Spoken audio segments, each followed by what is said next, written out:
Welcome into the Fit Parent Podcast. I am Jeff Dalzell. I'm here with Amy, and Happy New Year. Happy New Year. We made it. Just barely. Yeah, it was that was as long as you can go, I feel like, for a break. I mean, Is the Wednesday one longer? I don't know. That was last year. Like, did they go back for the Thursday and Friday last year, or was it? No, they didn't. So but that's the longest Tuesday, one. Yeah, if the holiday's a Tuesday, then they do go back Thursday. They go Friday. back. I used to really love when it felt like when we was teaching with no kids. I was like, so what was so great? You get like 12 days off, and I was like, are they back? Go back, go. Right. Is there? Can we like sign them up for early go back? Is that a thing? Yeah. I don't think it is. But it was a wonderful break, but it was exhausting.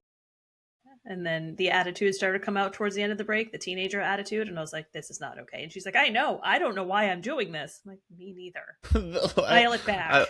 I love the self-awareness, though. That feels like a... I don't know why. I can't help it. I was like, you're exhausted. You've been... Yeah. Well, she was sick at the beginning. And then... I feel like everybody was sick.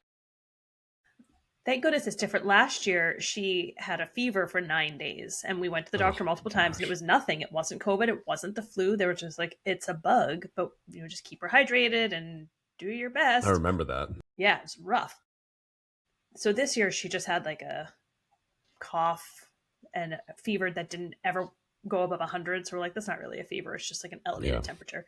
But my mother-in-law, who we are living with right now, had a fever for almost 2 weeks. Jeez. And a hacking cough and chills. And I was like, you want to go to the doctor? No, I'm fine. Like, you sure? You're not fine. You don't have to want to go to the doctor, but you're not fine. Let's call a spade a spade here. Yeah, so we ran away. We went up to the mountains just to get away. Like, it was brutally cold. We couldn't go outside. It was so cold up there, like, because we brought our dog, and there were warnings everywhere, like, don't let your dog outside for more than a few minutes at a time. Their paws will freeze. I'm like, oh, cool. It was -13 when we were up in the mountains, so obviously we didn't go outside. So we did a whole lot of couch rotting for a week. It's kind of nice. There you go. You go. Well, I want to let everybody know what we're going to talk about today, but we're going to do, prior to that, as promised, we will debrief our company outing. Our holiday party! Jeez. But we will, I want to let you know where we're going, because I do think that I will find a way to make a connection between that and what we're going to talk about today, because you know that it's my game. It's my lifelong mission to turn everything into a fitness analogy. But the focus of today, and we did a similar version of this last year around this time, but I think I'll do it every year for as long as I do this podcast, will be some variation on, like, how do we set goals that are things that are actually going to move you forward. And I have a little bit of a different take on it than I didn't realize I still had this on than I did last year. Really pretty. So if you're just listening, I just realized I still have on the little jeweled bracelet that my daughter got for Christmas that she gave to me as a gift this morning. Aww. And was really excited that I put on. And so I put it on, and apparently I've just been wearing it since 7 o'clock this morning. When you find that piece of jewelry that really speaks to you. It's the statement piece. It's the Jeff statement piece. It's a beaded plastic bracelet. Piece. Yeah. You know what, though? She was so pumped to give this to me. Like, her little face when she handed it to me, like, it made my whole morning. So I'm gonna wear it all day, and I think it'll make her day if I pick her up from school and I'm still wearing it. I think it'll make her really happy. So I have a little bit of a different take on the goal side of things, but we'll kind of quickly touch on, we had like a company Christmas party, like, long time been talking about. Megan and I's favorite restaurant in Portsmouth is Cure. So good. And if you're local, you go. If you ever come to Portsmouth, New Hampshire, go to Cure. Mm-hmm. And we're regulars. And it's been a long time that I've like longed to be a regular Mm-hmm. somewhere and like be known. Like Cheers, we walk in and they're like, "Hey Jeff, hey Megan," yeah, like and they do, like you saw, like the whole They know crew, you, yeah. they know us, and because it's a small restaurant, there's whatever 12 tables or something Yeah, like that. maybe. When they open up the outside, there's maybe 17 or something like that, and then 6 or 7 bar seats. But I mean, we'll go there every 6-8 weeks is the longest probably we go with, and we've been doing it for a decade. And there's 3 or 4 servers that they rotate between that are all the same. There's 2 bartenders, and they just, we have this kind of crew. We know the owner and the chef Julie, not like super well, but various degrees of it. But it's one of our favorite places. And we had been, the funniest part about this get together was it wasn't you and me that put it together. It No. was Megan and John went to a gym class. They were at a gym class together. And like, I don't know if Megan and John have had a conversation, the two of them. I don't think so. Normally Ever. one of us is there. Yeah, one of us is usually there. And they just happened to be at a class that I guess you weren't at. Mm-hmm. With John, and it was probably small talk, like, what are you guys up to, whatever it is. And John said, like, hey, we're going to a date night at Cure. And Megan's like, oh, we have a date night tonight too. I think it was that, or tomorrow night, or whatever it was. Yeah. We have a date night. And he's like, oh, a Cure? And she's like, no, we hadn't quite figured it out yet. And John kind of was like, you should join us. And so then I was like, and Megan texted me this from the gym. She's like, hey, FYI, we're going on a double date with Amy and John tomorrow. I'm like, what in the world? And then you and I texted each other like at the same moment. At the same moment. Like, that thing where you send and then it pops back up, where it was like, apparently we're going on a double date, which was also like, you and I need to be the ones to actually sure do make this execute, because that's our we spouses are like, hey, let's do this. And I'm like, what reservations? Visionaries. Yeah. Like, can we make this happen? The seating situation. And so that was one of the benefits of being a regular, is that I called and I was like, hey, Amy and John have a reservation. We don't. Do you have room to make that a 4-top instead of a 2-top? And they're like, yeah, no problem. Like, we'll make it happen for you.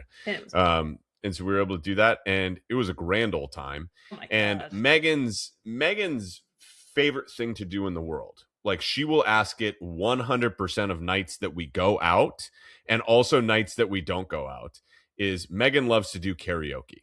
Yeah, I know what I'm getting her for her birthday. You're gonna take her out for karaoke? No, I'm giving her a karaoke machine. I don't Every think night karaoke. So it's actually less about the singing. It's more about the environment. Like, when we go and there's like nobody there, she's like, let's stay. And so on New Year's Eve at 4:30 p.m., this is my wife, at 4:30 p.m., when we were like, the whole plan, and I was looking, we're like, we're going to order Chinese, we're going to stay in, we're going to watch a movie, like, we're going to be asleep by 9:30. Yes. Like, that's the plan for New Year's Eve. It's ideal. At 4:30 p.m., Megan goes, do you think we could get a sitter to go to D Street, because they're doing karaoke tonight, and at midnight they're doing a champagne toast? And I was like, I literally cannot think of anything I'd less rather do than be at a dive bar that we are a decade too old to be at. Oh, yeah. We're either a decade too old, we're a decade too old, or 3 decades too young. Right? That's like the demographic of that bar is wild. You're in your 20s, or you're in your 60s, or you're in your like late 50s, early 60s. Like, that's the demographic of this bar. And it's a great bar, but like, fantastic. The idea that we're gonna go and be up till midnight, hard pass.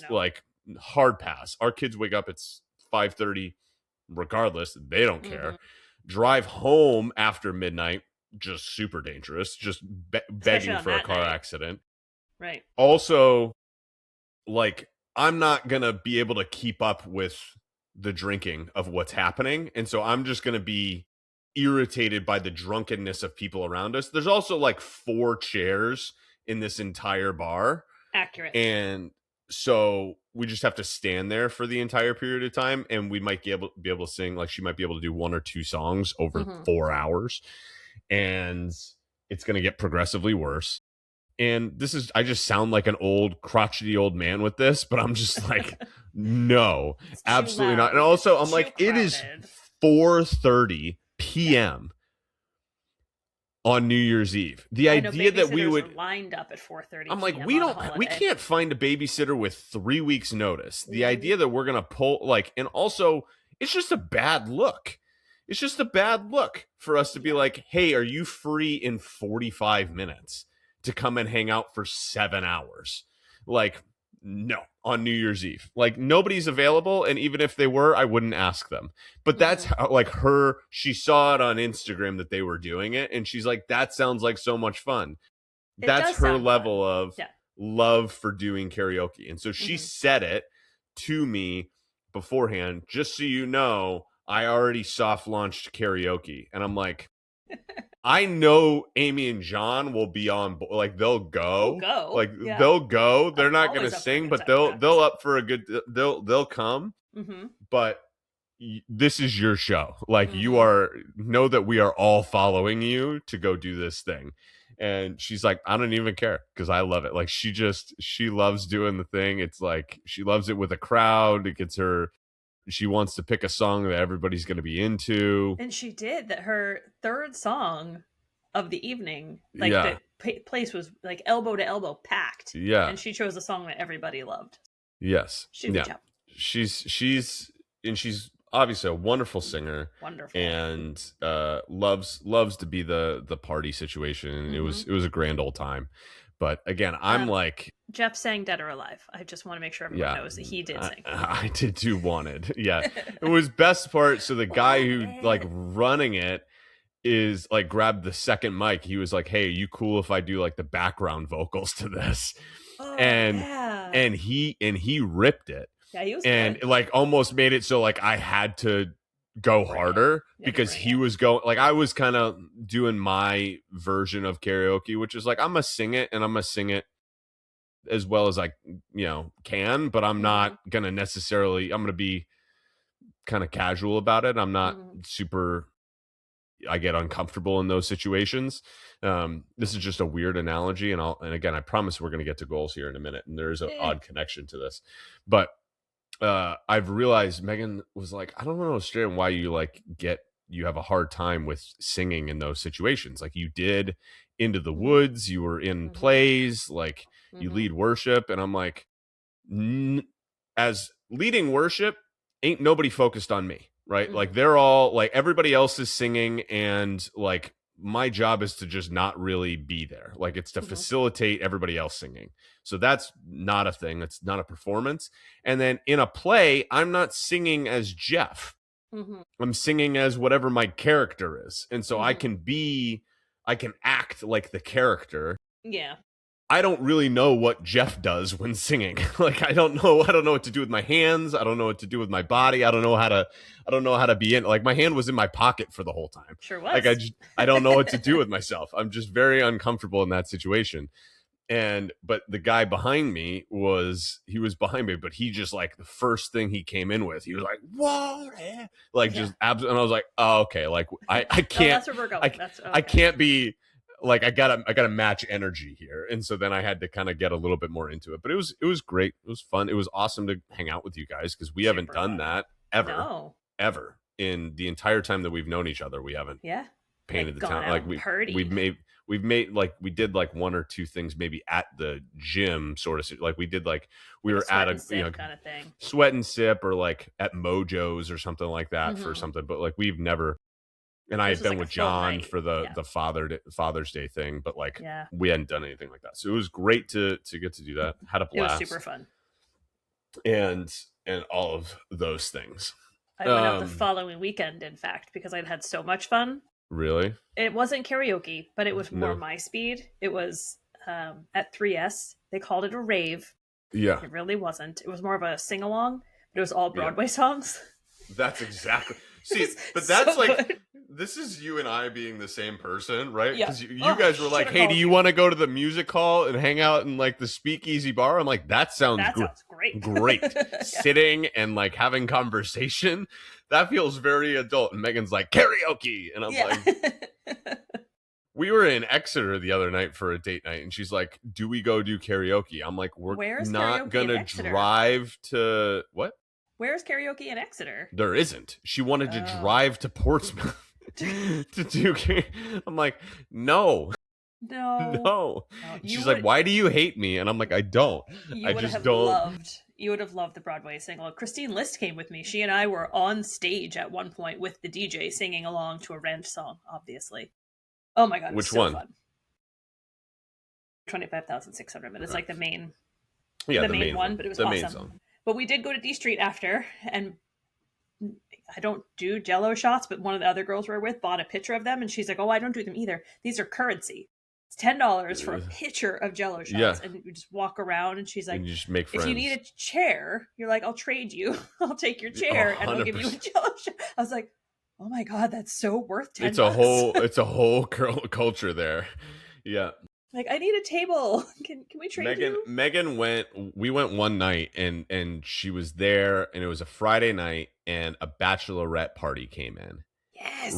Right before she sang This One's for the Girls. Aww. And she's going to be chasing that high for the rest of her karaoke life, because the entire bridal party was like around her. She was singing, and they were like, you're part of the bridal party. They were like, they came up to me, they're like, we love your wife, and I'm like, me too. Like, and she was like, should we hang out later? And I'm like, I am so tired. Like, I'm sorry to be lame, but like, I'm not as fun as you.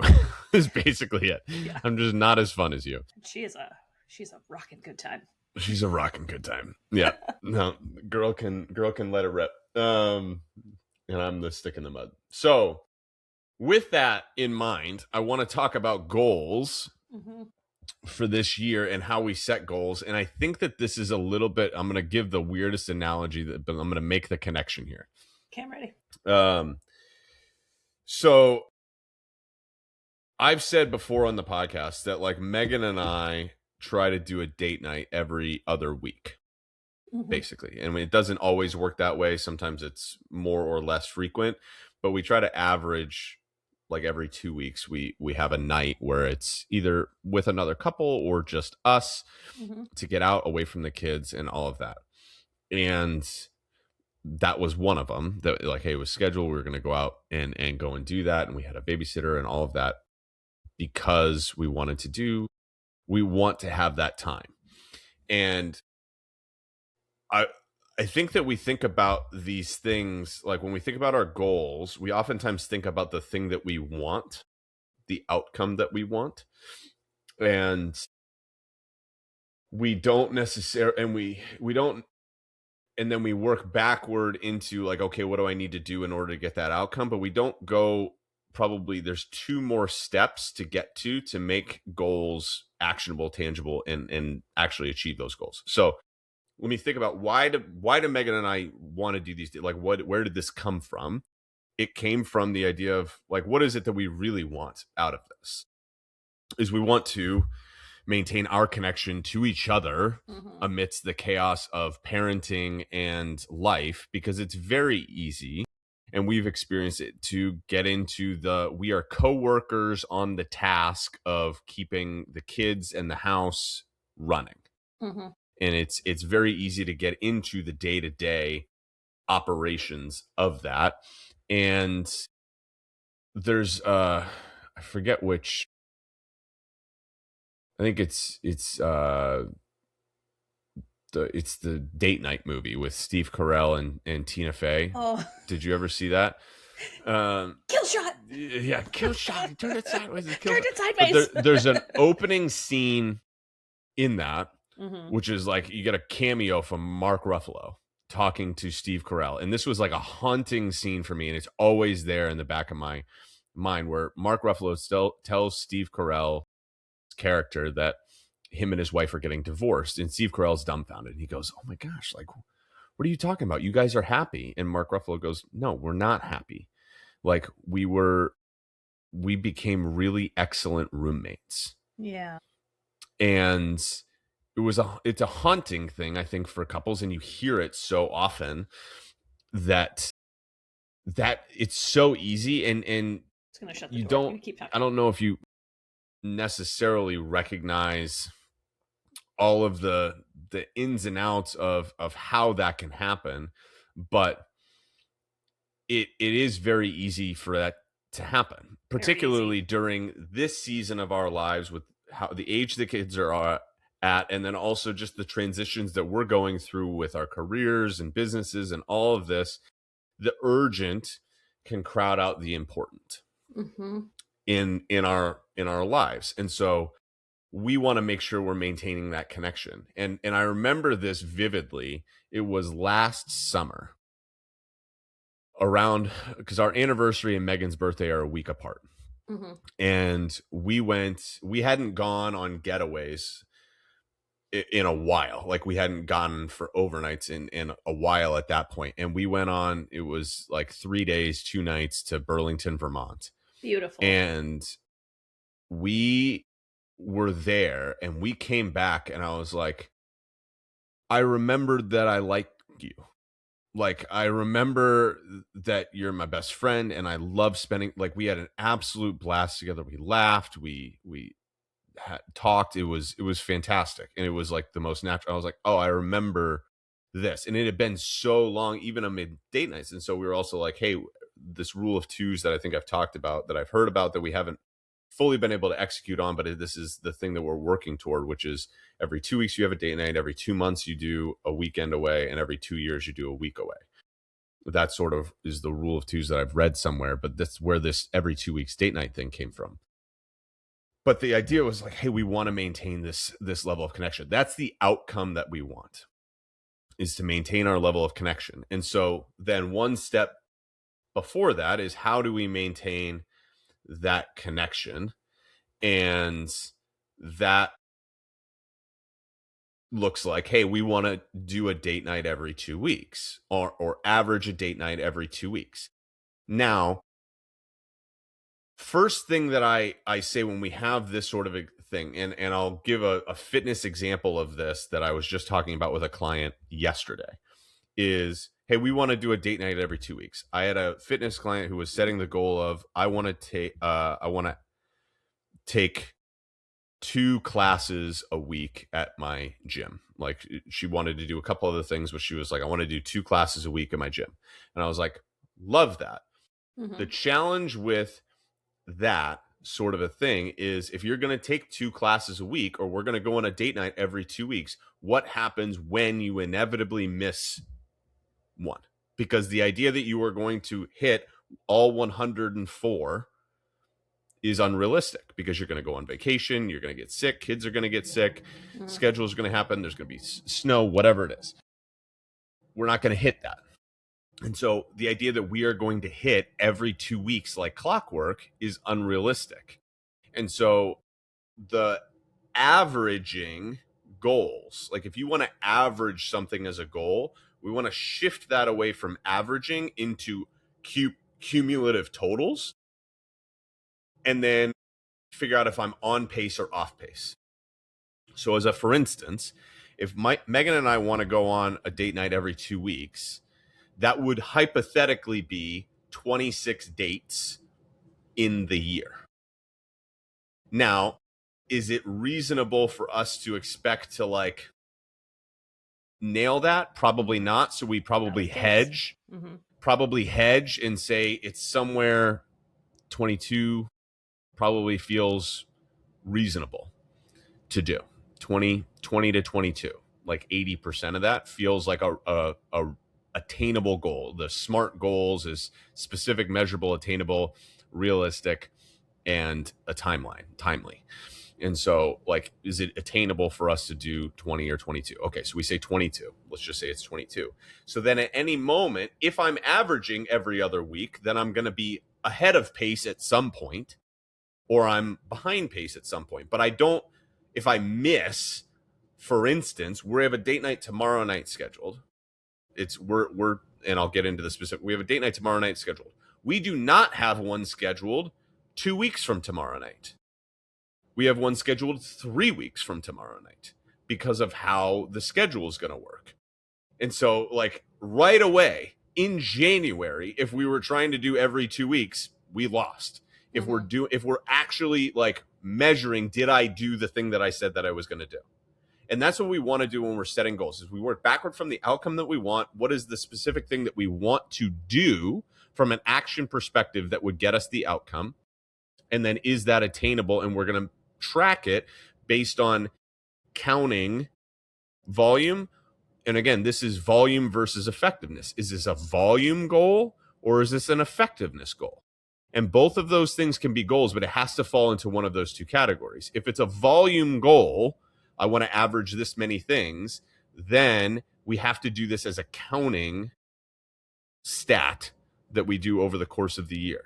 And then am I on pace or am I off pace? Because if let's say that my goal was 22 dates in the year, and we get to the midway point of the year, it's July 1st, and we've done 9 dates, as a for instance. I'm behind pace, but I could still hit 22 in the year by making a new push. But the idea that I'm going to get myself back up to that average or go to every other week, like, I've already lost that goal. And so you're immediately playing from behind the 8 ball, and that's how you feel defeated, is you set something that's unattainable. So with the client that I was looking at, it was like, hey, if you're trying to do an average of 2 a week, then maybe we shoot for 90 would be ambitious. 80, 85 is like virtually guaranteed. So let's pick a stat there, and then are we on or off pace? So is that a counting stat or not? But then we want to go one step further. So that's the thing that we're measuring. But then we have to get into, what do we actually have to do in order to do the counting that we need to do? And so for us, what's the main hurdle to doing dates? Babysitting. Yeah, childcare. That's the main hurdle, right? Like, we can't get out the house without somebody to watch the kids. Right. And so the actual goal, and when we're going to win this, we've already won this year, and then we have adaptations to it already because of a simple leading behavior action that we're looking at, which is, what do we need? We need a babysitter. And the biggest challenge for us is trying to find babysitters asynchronously, or we're trying to figure out a date night, and then it's like, oh, this doesn't work scheduling wise. And so then we're playing catch up. And oftentimes we're like, we should do a date night this week. And then we're trying to figure out a babysitter throughout the week, and we can't find anybody. And so then we have to push it. And that's how we get behind, is we're being reactive rather than proactive. And so we were in the thing of like, okay, the main challenge for this is trying to find somebody with any sort of regularity. And because we don't have a ton of options right now. Most of our previous babysitter options have left and gone off to college. And so we really only have one like solid babysitter option right now. And so we looked at it and we're like, could we just schedule this with her for every other week? And we're like, what's a night that we most not likely to get super interrupted, and also would be a good one for us to do?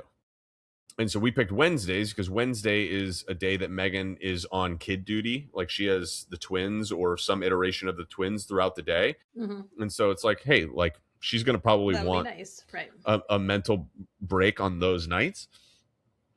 And most people don't have a ton going on Wednesdays.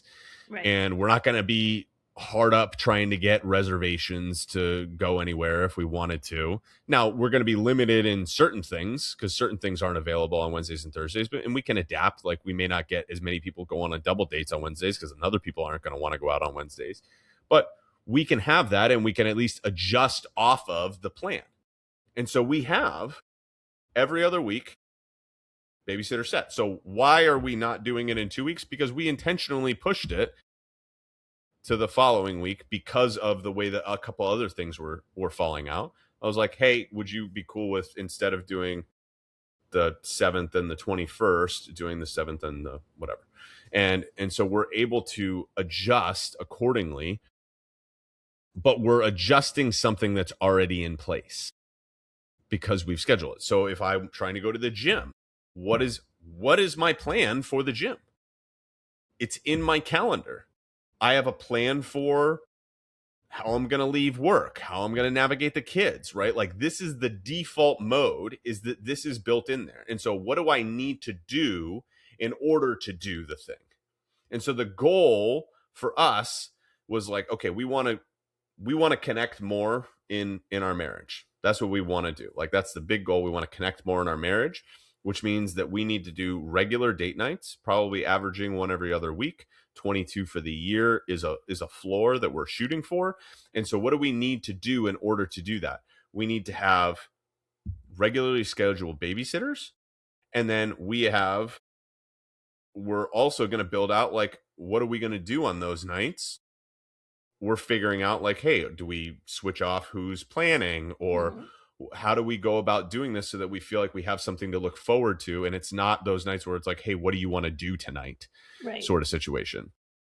So those are, like, we can win the goal of connection through the execution piece of it, and that we still have to do it within it. There's an effectiveness piece and all of that, but the volume piece can be taken care of with 1 or 2 decisions made ahead of time. So I've given this example before. A lot of people have step goals. And so people will be like, hey, I want to average 10,000 steps a day. Again, that's challenging because you can't know that you're doing that until you look back at the whole year. And if you check if you're like on pace or not, you can look, hey, my average is below 10,000, but like, what do you have to do in order to get it back above that is hard tangibly to wrap your head around. So if you want to average 10,000 a day, a better way to do it would be to be like, hey, let me set a floor for what is the number of steps that I'm going to, like, the least amount of steps that I would hit in a day, call it 9,000, right? I'm going to hit 9,000 as many days as I can, right? Because if I'm hitting 9,000 as a floor, then I'm going to have days that are above that. I'm probably going to average 10,000. Yeah. And so then I say, all right, I'm going to shoot for 9,000. I'm going to hit 9,000 steps 6 days a week for the year, which is, you know, whatever that is. That's 310 days out of the year, something like that. And you're like, okay, I'm going to hit 9,000 steps 310 days out of the year, or however many days a month, or whatever it is. And I'm just going to, and then it's binary. Did I do it? Did I not do it? And when you're measuring success of goals, it's I either did it or I didn't do it. That's what the measurement for a volume goal has to be a binary thing. Yeah, it's pass fail. I did it or I didn't do it. So that's the framework that we need to go through there, and kind of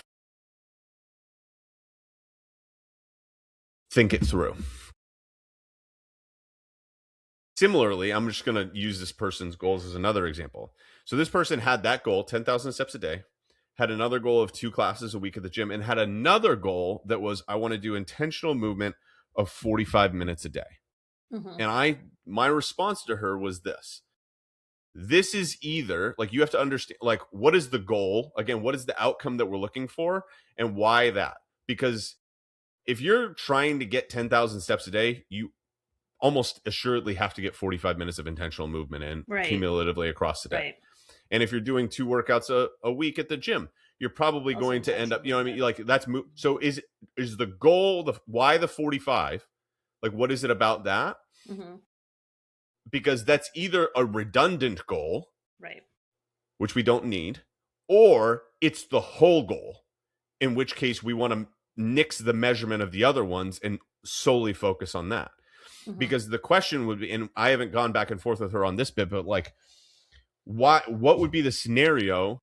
Like, because those are different outcomes that we would be getting. If I want to be going to the gym a couple days a week versus, and again, that's specific versus like I want to strength train, like I want to do classes 2 times a week. Why do you want to do classes versus strength training? I want to do 10,000 steps a day. Why that over I want to go for 45 minutes of intentional movement a day? Like like the different goals should align with the different outcomes. So thinking about it, why would somebody have a 45 minutes a day of intentional movement goal? And again, we have to talk about cumulative and all of that, but why would somebody have that goal versus a 10,000 steps a day versus 2 times a week in the gym? I mean, the only thing I can think of is we're told by our doctors you need to be exercising 45 minutes, 35 to 45 minutes a day, X amount of days a week. So like we have this number. Yeah, I think that's certainly possible. I think the other piece of it is, if the 45 minutes of intentional movement, like to me, that is a signal of like, I want to be moving more. Like, I just want to be moving more. I want to be moving more from my job. Yeah. Yeah. But I want to be moving more, but it's also like, I want to be intentional. I want to be on purpose. I want to be pursuing my health. Like, I want to make sure that this is a priority that I'm doing every single day. I want to be just more active. Versus the other two are probably more specific to, like, why would you want to walk 10,000 steps a day? That's probably because you have the 10,000 steps a day in your head, and it's probably linked to a body composition goal. Potentially, it could be a health related goal, but like that, like which one, like one of them is leading, one of them's lagging, and we have to figure out which one it is. But it's also like, what are the other benefits of intentional movement? It's like, that's 45 minutes of time for you. So there's also probably mental and emotional health benefits to that as well. And so I'm not saying that one is better or worse than the other, but what you're measuring needs to be a reflection of what you want. And so if I actually, like, if my main thing is I want to, lose weight, then I need to think about, okay, that would be the top end goal. I want more connection with my wife. Cool. I want to lose weight. Great. Then what are the things required in order for me to lose weight? I need to be walking more, nutrition, strength training, all of the things we've talked about. So then I would get specific with how am I measuring each of these categories of things? And I will go into that here in a moment. And then what am I going to do in order to hit the things that I'm measuring, right? That's the process of it. If my goal is I want to just be healthier, I want to feel healthier, I want to have more energy, I want to, just move through my day more present, all of that mental, emotional, physical, then in that situation, 45 minutes of intentional movement 100% makes sense with that outcome in mind, because I want to gain health.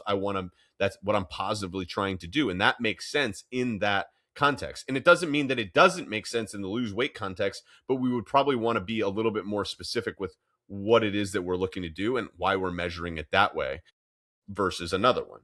That sort of makes sense. Mm-hmm. And so another example would be business related. I have a lot of my business coaching students who oftentimes think of results as only one way. And in business, like, what's the easiest way to measure success? Income, revenue, right? Like, I made more money this year versus last year. And this year for me, and I don't think I talked about it on the reflections of 2025. I think I did actually a little bit, but I'll touch on it a little bit more here. My goals for my business in 2025 were not necessarily to make more money from a revenue perspective for my own personal business, because I knew, one, I was going to be onboarding with OTM and that was going to be an income thing. So it was with my own business, my goals were maintain plus minus 10%. Like, if I make a little bit more, great. If I make a little bit less, that's fine too. Fine. But kind of maintain revenue, onboard a team to help me with all of the back end stuff so that I can still deliver what I'm trying to do for my business, but have more time flexibility to do the OTM stuff and not be working effectively 2 full-time jobs, but still be able to work the amount of time that I want to work. Because again, I think I've done the math on this. I work 8:30 to 2:30 Monday, Tuesday, Friday, and I work 8:30 to 3:30 Wednesday and Thursday. So, whatever, do the math on that. It's not a ton of time that I work in a week. And then I'll do I do my 2 early morning classes, and I might do a little bit of stuff in the evenings if I need to catch up on some stuff.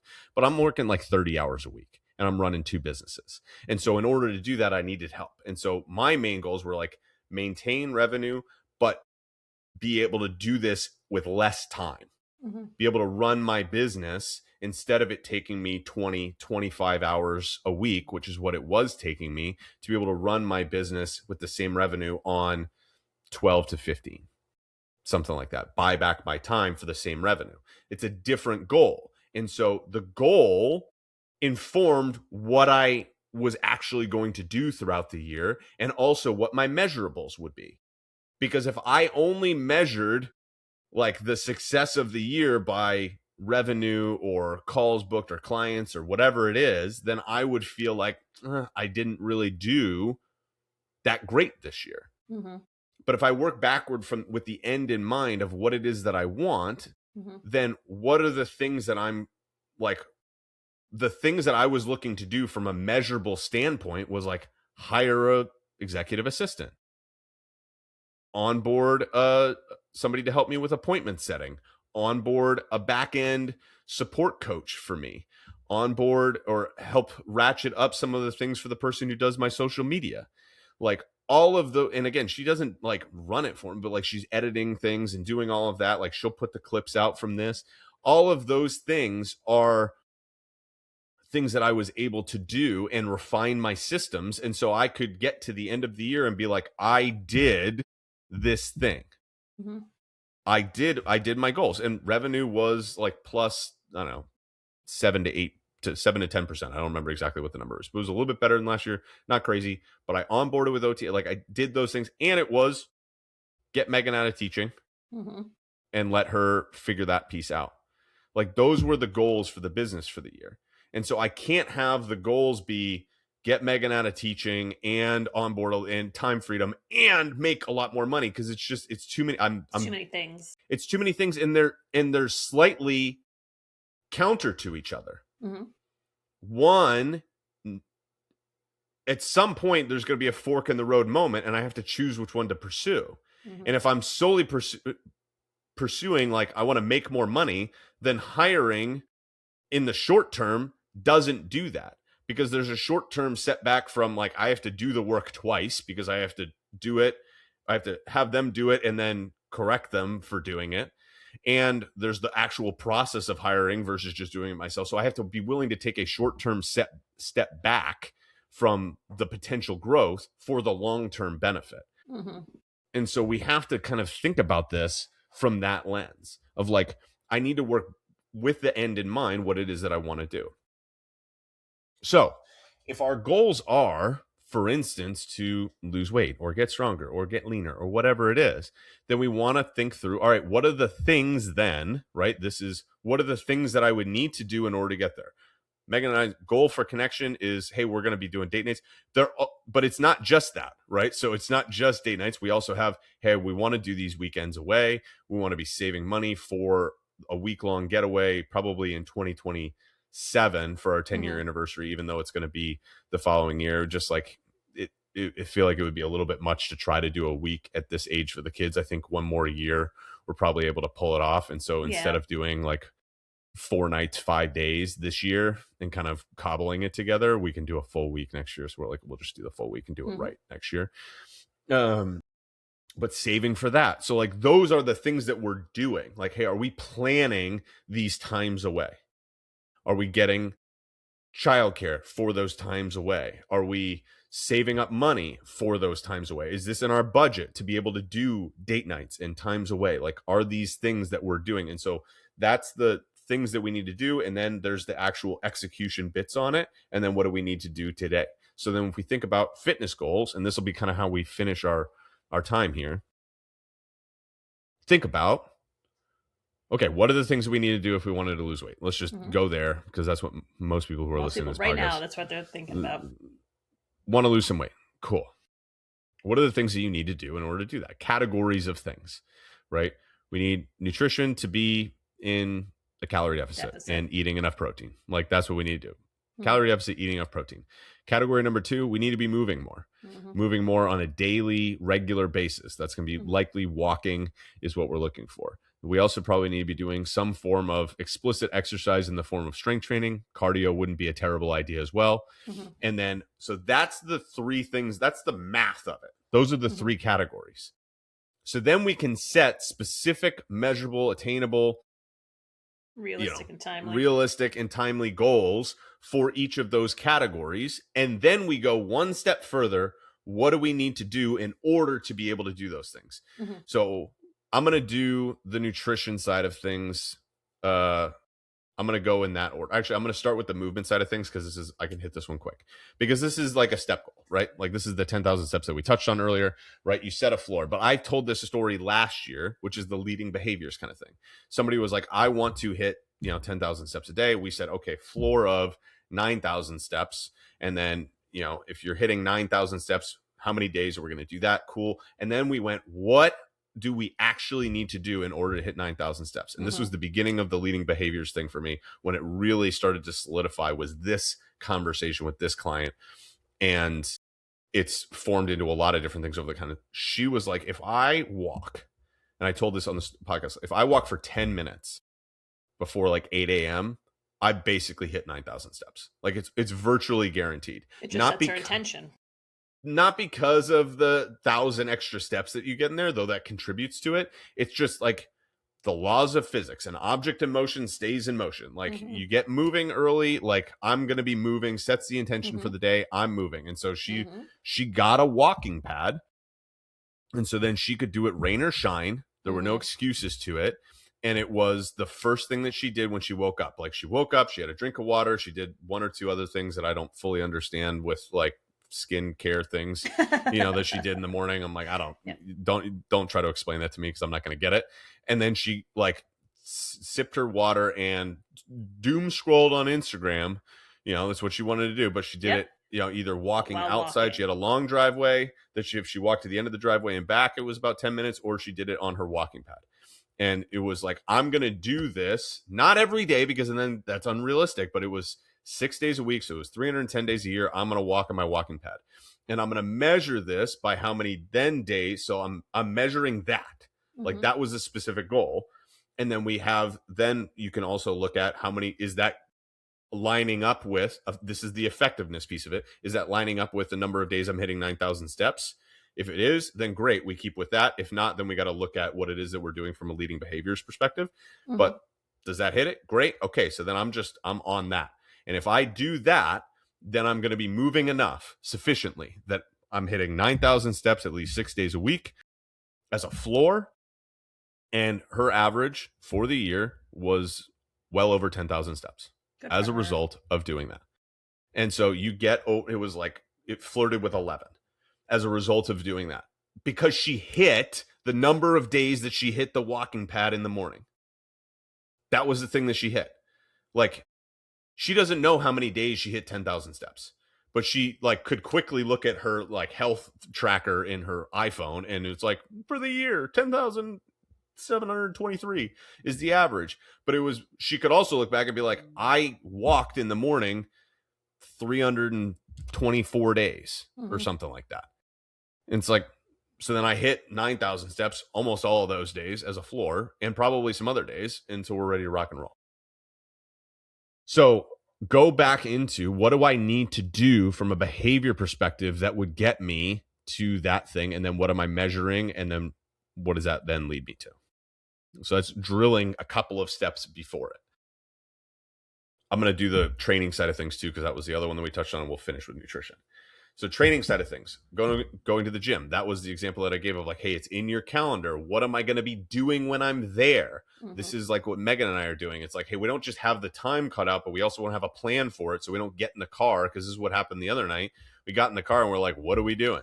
And It's like, we'll just go into Portsmouth and see what's open. It's like, it's stressful, and it doesn't make it like, then it doesn't become like about connection. It becomes about logistics for a while, and we don't feel settled. And so it's like, hey, what are you going to be doing when you're there? Benefits of choosing classes. Why would you choose classes versus other things? It would be for connection. It would be for, and someone tells you what to do, and somebody telling you what to do. Now, you have to be willing to trade off some potential upside in terms of the physical side of things. And so again, that has to be in alignment with what it is that you're trying to do. But if you're like, hey, you know what, I'm willing to trade a little bit of the effectiveness of this for the sake of connection and the mind side of things, but you can get because the question is like, am I cool? Can I get connection in another place, or do I want to get it there? And can I get somebody telling me what to do in another place? 100% you can. I have somebody who tells me what to do, and they don't even know that they're telling me what to do because I can just buy a program online, right? Like you can have something tell you what to do, or you can hire a coach or whatever it is. But if the connection piece is there, do I need it at the gym or can I get it in another place? And you get to choose. But what you're doing should be in alignment with your goals. So what matters more to you, the connection or the outcome of maybe losing the weight? If it is that, if the losing the weight matters a little bit more to you, then maybe you choose something a little bit different in terms of what you're doing. But then you like, all right, time is set aside. I have contingency plans for the inevitable hiccups. And then I have a plan for what I'm going to do within that. And I'm just tracking how often did I do the thing that I said that I was going to do. And if at some point I'm not, at the end of January, and I scheduled 13 workouts and I hit 8 of them, I would probably look at that and go, that's a little bit below maybe where I would like to be. Mm-hmm. Because I'm scheduling the workouts with a hedge in mind. And so if I'm like not even hitting my hedge, then I got to look at the systems that I have in place and I need to try to do something different. And I ask just why. It's not an indictment, but we have to use the information and figure out what do I need to do differently going forward. Did I have unrealistic expectations, or do I have unreasonable expectations or an unrealistic plan? It's one of the two. The nutrition side of things is the same thing, which is like, what are you going to measure? We need to be in a calorie deficit and we need to be eating enough protein. That's the whole game for it. So again, maybe this is 2 different categories, whatever it is, but what do I need to do in order to get that? What am I going to measure? And then what do I need to do in order to get that? If I'm trying to do enough protein, again, 4 or 5 servings the size of your palm is a great place to go. If you're a woman, start with 4. If you're a dude, start with 5. I'm going to make this as super simple as you can, right? But you can ratchet this up if you would like to. More the better, right? 5 or 6 is even better than that, but floors 4 or 5 servings the size of your palm. So what does that look like? Maybe it's that. Maybe it's hitting that number a day, but that would be the measurable piece that you're measuring. But what do I need to do in order to make that happen? Every meal has a protein source in it. Even that's not quite right, because is that realistic? I don't know. So what do I need to do? Enough. Yeah. So maybe it's, hey, I'm batch cooking protein on the weekends. Like, what are the things that are the leading behaviors that are going to make protein easy and doable and that sort of a thing for you, so that you're able to get 1 to 2 servings every time that you eat? What do I need to have in place in order to be able to do that? From a calorie deficit perspective, again, listen to any of the number of episodes that I've talked about how to do this, but probably just backdoor your way into it before you're doing it. But like, how do I track a calorie deficit if I'm not tracking my calories? You track your calorie deficit based on how many days did I do a certain thing, whatever it is, right? Whether it's protein, and then you probably pick a fiber goal and a total, I tracked my food, whatever it is. And just like taking a picture could be tracking your food. But then I do measurements at the end of those couple of weeks, and it's like, hey, did I lose weight or not lose weight? Did I lose inches? Did I not lose inches? If I didn't lose any inches, I wasn't in a calorie deficit, so let me change what it is that I'm eating. And it's usually adding more or whatever it is. But like, I had a client send me something that was like, hey, it was not a client, it was just somebody on Instagram. They were like, hey, I did 4 different calorie calculators online and I got 4 different numbers. And I'm like, yeah, not at all surprised by that, because they're just pulling numbers out of it. And it's not to say that the numbers are wrong, but they're at the end of a formula, and it's not real life. Like, pick a number or pick a tactic. And the more important thing is, does it work or not? So this is the only one that's really an effectiveness thing, which is, but you can do a cumulative of how many days did I hit the number if you did it, but it's hard to do that until you're for sure what the number is or what the strategy is. And so you're more now going from an effectiveness number, which is how often was I measuring the effectiveness of this? And then if it wasn't what I wanted it to do, doing quality control on it. So business analogy, a little bit odd, but this is what it is. If I have OT like client or business clients who are like, I'm not getting any clients, and I'll look at it and I'll be like, okay, where's our volume? First of all, like how many people are you talking to? How many people are you offering to get on a call with? And then how many people are signing up? And so I had one guy who went like for 12 on people that he got on calls with people signing up. And so, okay, that's an effectiveness issue. Mm-hmm. That's not a volume issue. That's an effectiveness issue. And so then we do a deep dive into process wise what it is that he's doing. Mm-hmm. And so how often are you assessing the effectiveness of what it is that you're doing and having an expectation of like, this is my floor for what I should see. And so in 2 weeks, you should see an inch cumulatively, at least across all of your measurements, talking about chest, arms, umbilicus, waist, hips, legs, you know, like the main places that you would measure progress. If I don't see an inch at least cumulatively, then it wasn't effective what I did for the last 2 weeks. So then what do you do differently? And so what you would measure in terms of your goal is every 2 weeks, I'm actually doing my measurements. So it's, again, not every 2 weeks, but how many measurements do I do throughout the year? I'm going to do 26 measurements, and then I'm going to do 26 measurement postmortems, right? Like measurement reviews. What did I do that was good? And how do I repeat that? And then what if I didn't see the results I wanted to? What were the things that I could have improved on, and what can I actively do differently than I did before? Not do. Mm-hmm. Like, let's be clear on this. If you don't see the results that you're looking for in 2 weeks and you say, I would have not, I don't care what the rest of that sentence is. Mm-hmm. Because I would have not done this is not something you're going to be able to do going forward, because success is not about avoiding mistakes. It's about repeating victories. Mm-hmm. It's about repeating positive things. And so I don't care what the rest of the, I would not have done XYZ. The rest of that sentence doesn't matter. If you're like that part of it, whatever you did, whatever the rest of that sentence is, I did XYZ thing, and it was because of that, whatever it was, that's the thing that I'm interested in, the circumstance or whatever it is that you did not do to maybe set yourself up. So I am going to do this week to help me to do more things. Example, I ate more treats at my company Christmas party than I would have liked to do. Okay. The idea that strategy wise you would have said, and I'm going to finish with this. This is going to, because I'm being mindful of time.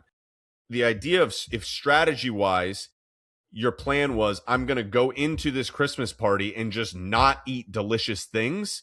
That's not a plan. That's not a plan, right? Mm-hmm. Trying harder isn't a plan. Being more disciplined is not a strategy. What you could have looked at is, why did I eat more treats at the company Christmas party? Mm-hmm. Was I hungry? Did I not have enough snacks? Did I not have a plan going into it? Mm-hmm. Did I, what did I drink more than I planned to do? Like, what was different? What could I have done differently? Could I have eaten more ahead of time so I wasn't going into it super hungry? Could I have anticipated it and made a plan that I was going to commit to versus just showing up and seeing what was there? Did I have something else that I wasn't planning on having, and that was a catalyst for this? Okay, so what do I need to do to not have that something else in terms of that in the future? What am I going to actively do differently? And that's what we're looking to do. Not don't do this. Like if I do a call review with somebody, I'm not going to say, don't do this. I'm going to say, if I do, I'm like, hey, this isn't great. Do this instead. Because I want to know what to do. If I tell my kids, stop doing that, that's not helpful. Mm-hmm. If I tell my kids, hey, we're not going to do that, we're going to do this instead, that's productive. Now, does that always work? Of course not. Of course not. But that's the process of growing. And so when I'm measuring the success of, hey, did I do my calorie deficit? I have to be doing those post reviews and then saying, what am I going to do again? Or what am I going to do that I didn't do this coming week? And I'm going to measure that thing. how often did I do that thing in those smaller periods of time? And then again, measure the effectiveness on it. Yeah. Whew, we ripped it at the end there, but hopefully that was valuable for folks. So if you're in a spot where you are thinking about how do I set these goals, and then what are the actual, because it's very difficult to figure out what are the actual strategies that I'm going to do, the leading behaviors. That's what I do with my clients. Like, that's what coaching is for, is like the numbers and what you need to do. That's readily available. Ask ChatGPT. Like, I don't care. But the how do I actually do it, that's what coaching is for. And I don't care if it's me, but find somebody to help you through it. If you want it to be me, send me a DM. I'd love to talk with you about it. Just say, I don't know, goals. I don't know. Let's just use that as a keyword from this podcast. But send me a DM that says goals, and let's get through it this year. But like, the execution on it is absolutely key. And the goals can be whatever you want the goals to be. They don't have to look a certain way. And let's kind of make those moves as we go in that direction. Okay. Sounds good to me. All right, gang. Thanks for listening. Do all the things that you do, like, rate, subscribe, share with friends, and we'll see you next time. Appreciate you listening. This has been the Fit Parent Podcast.